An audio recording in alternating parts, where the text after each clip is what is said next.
యావండోయ్ మన మల్లంపూడి అమ్మ జాతర పార్ట్ 2కి స్వాగతం. చివరిదాకా చూస్తే మీకు అమ్మవారిని చూపిస్తాను, చూస్తూనే ఉండండి.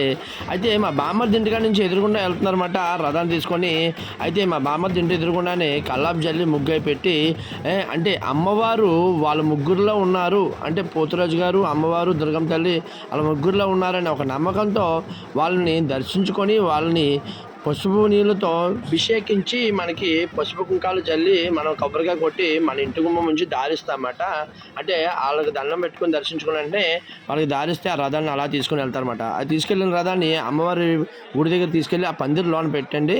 అయితే ఆ రథాన్ని ఫుల్గా అలంకరిస్తారు.